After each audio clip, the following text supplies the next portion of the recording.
This is a live reading of Left Behind, Book 1, Chapter 24. And I'll begin to read now. Buck spent Saturday holed up in the otherwise empty Chicago Bureau office, getting a head start on his article on the theory about the disappearances. His mind continually swirled, forcing him to think about Carpathia and what he would say in that piece about how the man seemed to be a perfect parallel to biblical prophecy. Fortunately, he could wait on writing that until after the big day Monday. Around lunchtime, Buck reached Steve Plank at the Plaza Hotel in New York. "I'll be there Monday morning," he said, "but I'm not inviting Hattie Durham." "Why not? It's a small request, friend to friend. You to me, Nick to you. So now it's Nick, is it? Well, he and I are not close enough for that familiarity, and I don't provide female companionship even to my friends." "Not even for me? If I knew you would treat her with respect, Steve, I'd set you up with Hattie. You're really not going to do this for Carpathia?" "No." "Am I uninvited?" "I'm not going to tell him." "How are you going to explain it when she doesn't show?" "I'll ask her myself, Buck, you prude." Buck didn't say he would warn Hattie not to go. He asked Steve if he could get one more inclusive with Carpathia before starting his cover story on him. "I'll see what I can do, but you can't even do a small favor and you want another break." "He likes me," you said. "You know I'm going to do the complete piece on the guy. He needs this. If you watched TV yesterday, you know he doesn't need anything. We need him." "Do we? Have you run into any schools of thought that link him to the end time events in the Bible?" Steve Plank did not respond. "Steve, I'm here." "Well, have you? Anybody that thinks he might fill the bill for one of the villains of the book of Revelation?" Steve said nothing. "Hello, Steve." "I'm still here." "Come on, old buddy. You're the press secretary. You know all. How's he going to respond if I hit him with that?" Steve was silent, still silent. "Don't do this to me, Steve. I'm not saying that's where I am or that anybody who knows anything or who matters thinks that way. I'm doing the piece on what was behind the disappearances, and you know that takes me into all kinds of religious realms. Nobody anywhere has drawn any parallels here." This time, when Steve said nothing, Buck merely looked at his watch, determined to wait him out.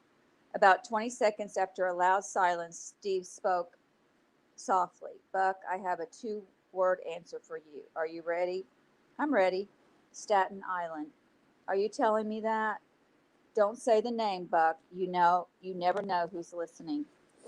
"So you're threatening me with—" "I'm not threatening, I'm warning. Let me say I'm cautioning you.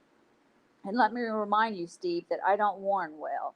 You remember that, don't you? From ages ago when we worked together and you thought I was the toughest bird dog you'd ever sent on the story? Just don't go sniffing the wrong briar patch, Buck. Let me ask you this then, Steve. Careful, please. You want to talk to me on another line?" "No, Buck, I just want you to be careful what you say so I can be too." Buck began scribbling furiously on a yellow pad. "Fair enough," he said, writing Carpathia or Stonical for Eric Miller. "What I want to know is this. If you think I should stay off the ferry, is it because of the guy behind the wheel or because of the guy who supplies his fuel?" "The latter," Steve said without hesitation. Buck circled Stonical. "Then you don't think the guy behind the wheel is even aware of what the fuel distributor does in his behalf?" "Correct. So if someone got too close to the pilot might be protected and not even know it."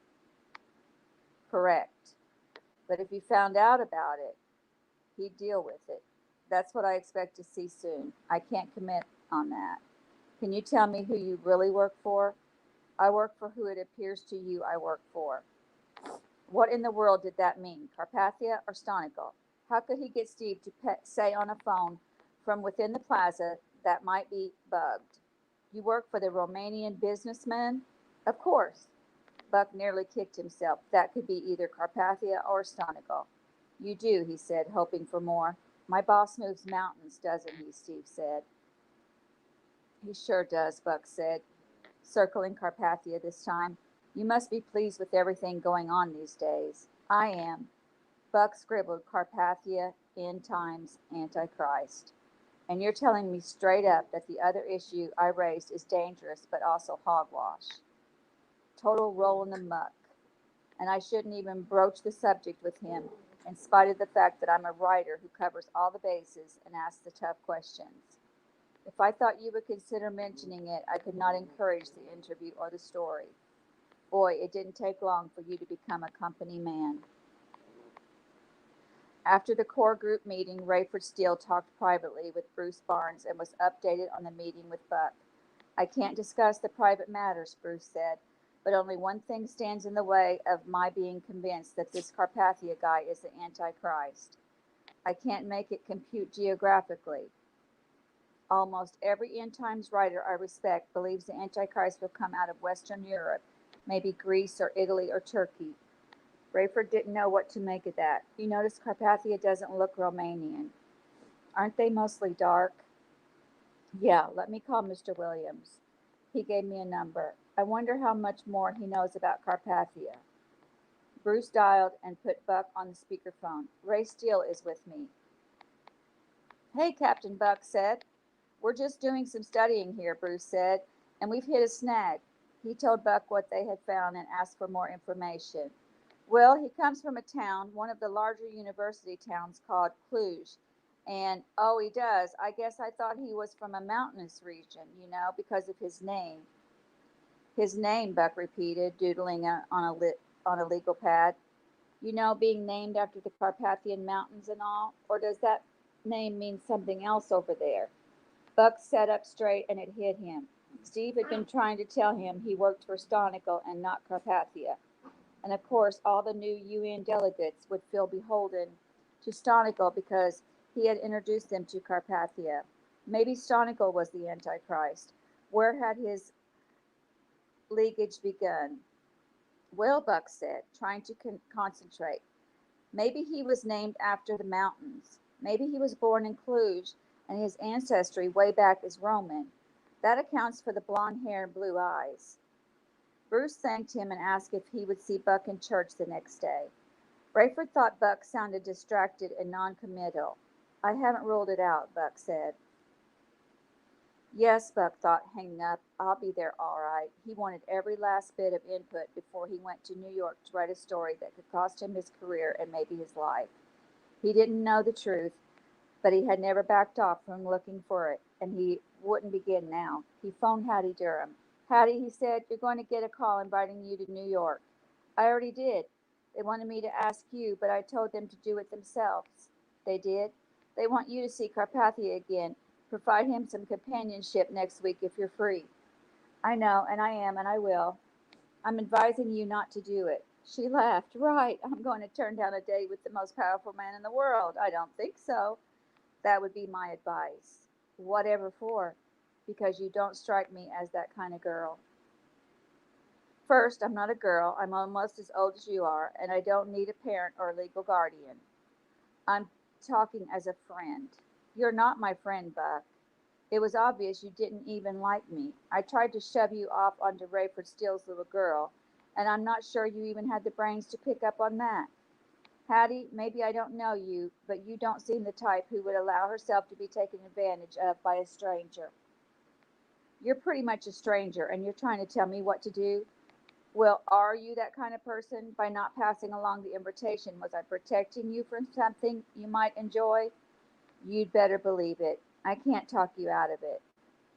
You can't even try, she said, and she hung up. Buck shook his head and leaned back in his chair, holding the yellow pad in front of him. My boss moves mountains, Steve had said. Carpathia is a mountain. Stonical is the mover and shaker behind him. Steve thinks he's really wired in deep. He's not only press secretary to the man Hattie Durham correctly called the most powerful man on earth, but Steve is also actually in league with the man behind the man. Buck wondered what Rayford or Chloe would do if they knew Hattie had been invited to New York to be Carpathia's companion for a few days.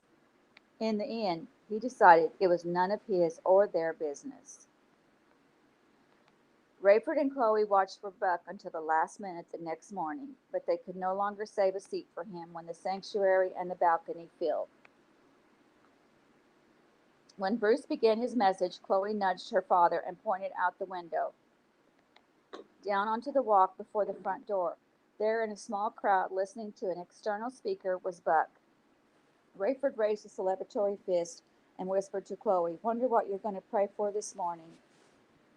Bruce played the former pastor's DVD, told his own story again, talked briefly about prophecy, invited people to receive Christ, and then opened the microphone for personal accounts. As had happened the previous 2 weeks, people streamed forward and stood in line until well after 1 in the morning. In the afternoon, I don't know why I said morning, eager to tell how they had now finally trusted Christ. Chloe told her father she had wanted to be first, and he had been, but by the time she made her way down from the last row of the balcony, she was one of the last. She told her story, including the sign she believed God had given her in the form of a friend who sat beside her on the flight home. Rayford knew she could not see Buck over the crowd, and Rayford couldn't either. When the meeting was over, Rayford and Chloe went outside to find Buck, but he was gone. They went for lunch with Bruce, and when they got home, Chloe found a note from Buck on the front door. "It isn't that I didn't want to say goodbye, but I don't. I'll be back for bureau business and maybe just to see you if you'll allow it. I've got a lot to think about right now, as you know, and frankly, I don't want my attraction to you to get in the way of that thinking." And it would. You are a lovely person, Chloe, and I was moved to tears by your story. You had told me before, but to hear it in that place and in that circumstance this morning was beautiful. Would you do something I have never asked anyone to do for me ever before? Would you pray for me? I will call you or see you soon. I promise. Buck. Buck felt more alone than ever on the flight home. He was in coach on a full plane, but he knew no one. He read several sections from the Bible Bruce had given him and had marked for him, prompting the woman next to him to ask questions. He answered in such a way that she could tell he was not in the mood for conversation. He didn't want to be rude, but neither did he want to mislead anyone with his limited knowledge. Sleep was no easier for him that night.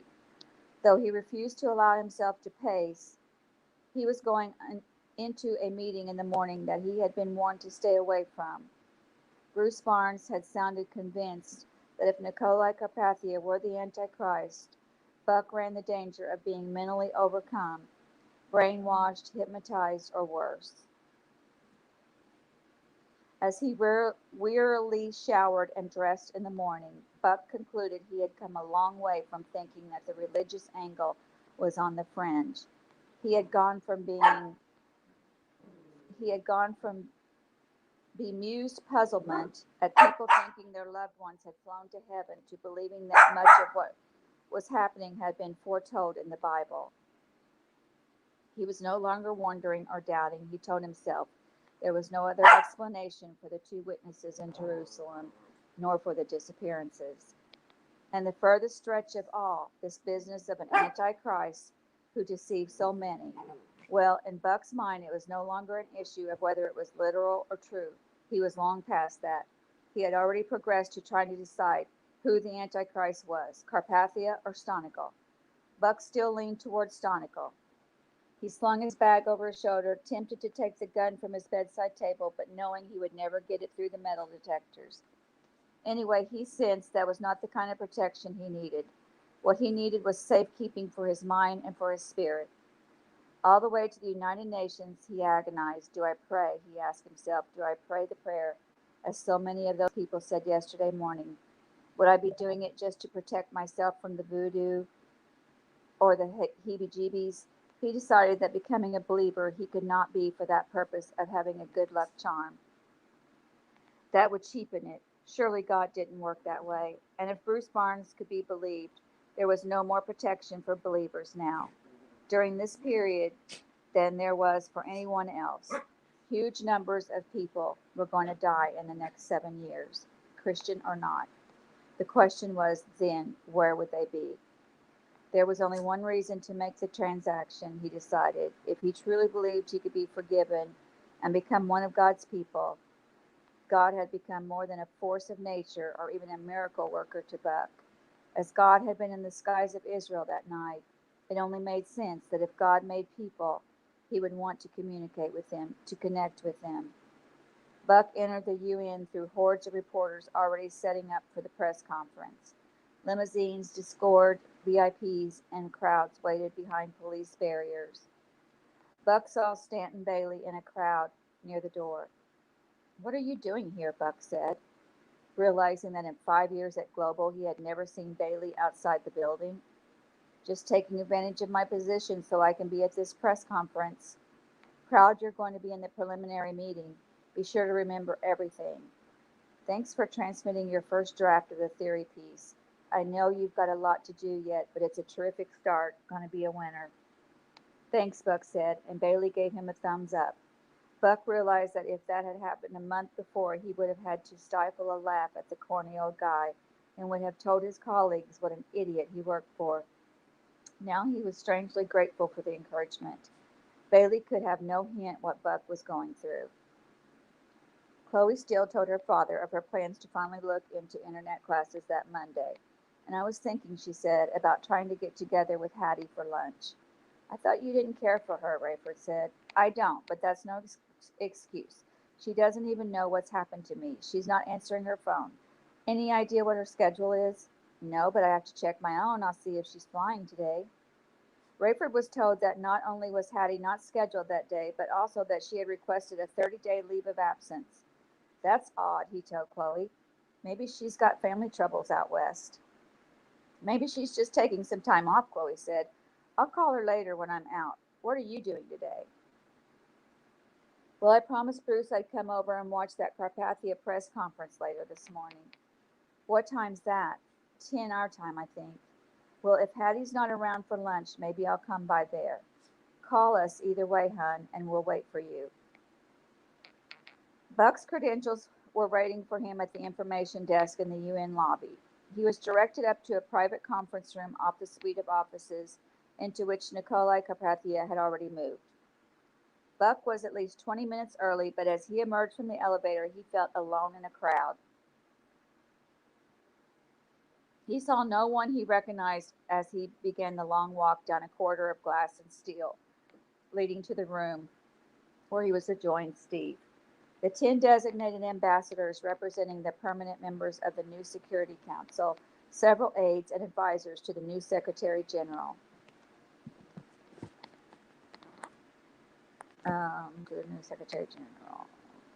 Including Rosenzweig, Sonigal, and various other members of his International Brotherhood of Financial Wizards.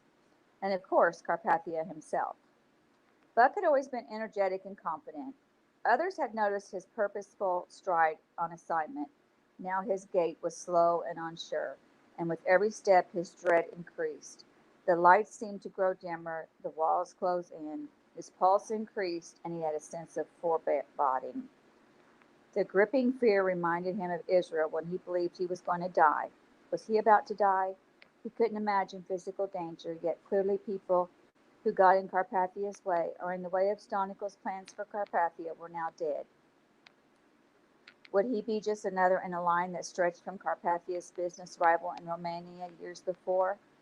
Through Dirk Burton and Alan Tompkins to Eric Miller? No. What he feared, he knew, was not mortal danger, at least not now, not here. The closer he got to the conference room, the more he was repelled by a sense of evil, as if personified in that place. Almost without thinking, Buck found himself silently praying, "God, be with me, protect me." He felt no sense of relief. If anything, his thoughts of God made his recognition of evil more intense. He stopped 10 feet from the open door, and though he heard laughter and banter, he was nearly paralyzed by the atmosphere of blackness. He wanted to be anywhere but there, and yet he knew he could not retreat. This was the room in which the new leaders of the world congregated, and any sane person would have given anything to be there. Buck realized that what he really wanted was to have been there. He wished it was over, that he had seen this welcoming of new people, this brief speech of commitment, or whatever it was to be, and was already writing about it. He tried to force himself toward the door, his thoughts deafening. Again, he cried out to God, and he felt a coward, just like everyone else, praying in the foxhole. He had ignored God for most of his life, and now when he felt the darkness, anguish of his soul, he was figuratively on his knees. Yet he did not belong to God, not yet.